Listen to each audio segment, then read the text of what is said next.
Hey everybody, welcome to the Fast Bowling Cartel podcast. Damien Fleming and the Big Diz, Mr. 210 himself, Jason Gillespie, the DK salute, and we are saluting the Australian cricket team who are poised to go 3-0 up in this series. Adelaide Day 4, absolute cracker. Broke the record for the most attended cricket match at Adelaide ever, and we've still got a sunny Sunday with plenty of cricket to go tomorrow, Diz. So it's going to be massive. So the whole spirit of the test match has been phenomenal, but another great day for Australia. Yeah, most certainly. We need to give England a little bit of credit. They actually picked up 6 pretty quick wickets at the start of the day to get Australia bowling again and get themselves batting. They did lose that wicket just before the lunch break in Ben Duckett to a pretty, can only be a shot, terrible shot.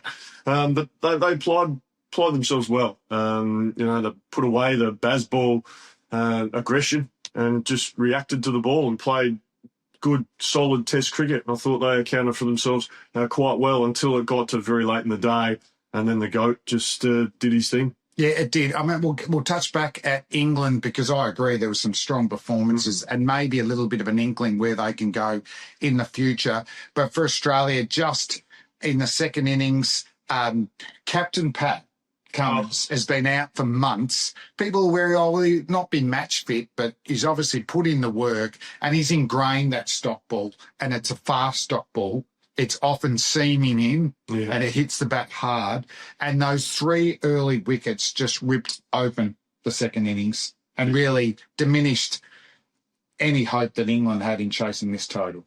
Yeah, without a doubt. The 2 great catches from Marnus Ladder as well.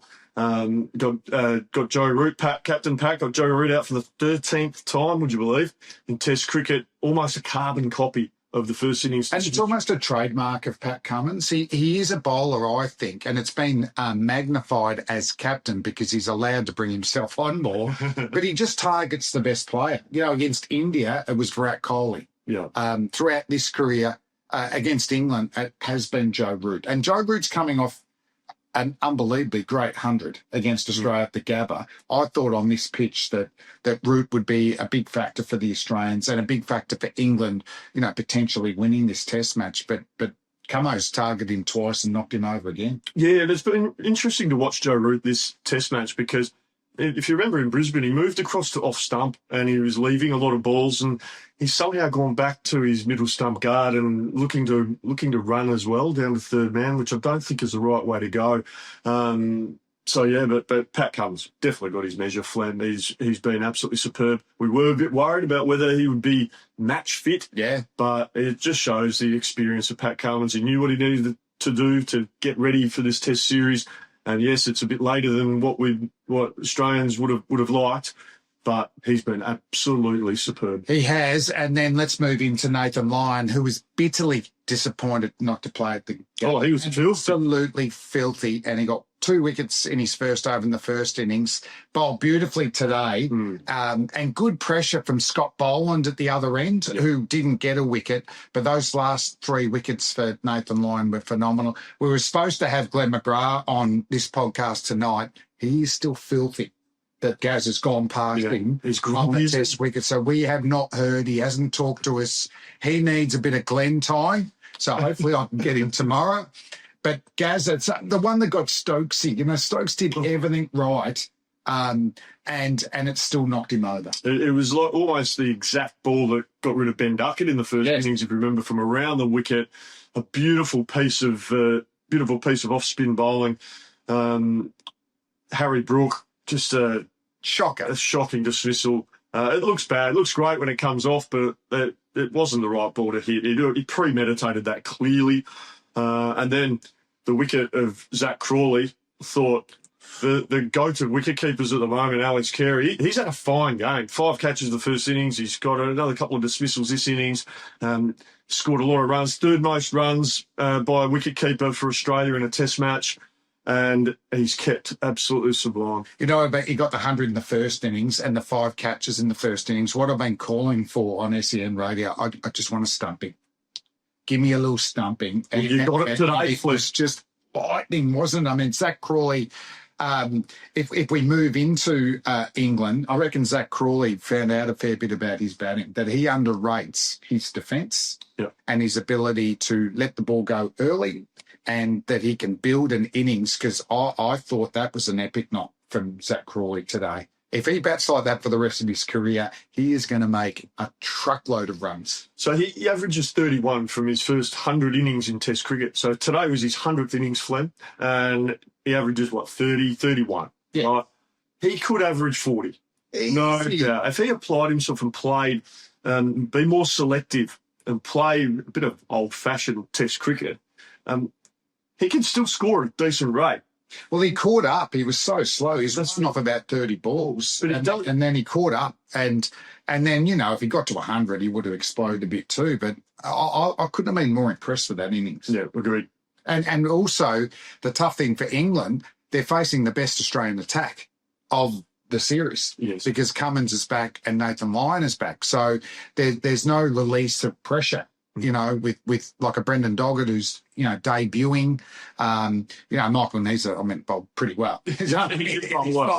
So he built pressure, but there's just that hostility of Cummins. There's the guile of Nathan Lyon. And for the rest of them, Ben Duckett, that's a shocker. He can't, he needs to learn a little bit from Zach Crawley. He's a better player than that, Flem, isn't he? Well, I thought he was going to score a lot of runs out here. Because when you bowl at him, he looks really tight and he scores well. But, those type of balls that can be left, eventually the bowler comes to you, don't they? Exactly right. And which Crawley learned today. Yeah, most certainly. Zach Crawley certainly can take a lot out of that innings. Ben Duckett, he's played 6 knocks now in this Ashes series with a highest score of 29. He's underachieved, as Flemo, you mentioned. And yeah, you're right. There's only one word for his dismissal: shocker. Shocker there. And going backward, Smith and Jacks tomorrow, who knows? Wicket's still pretty flat.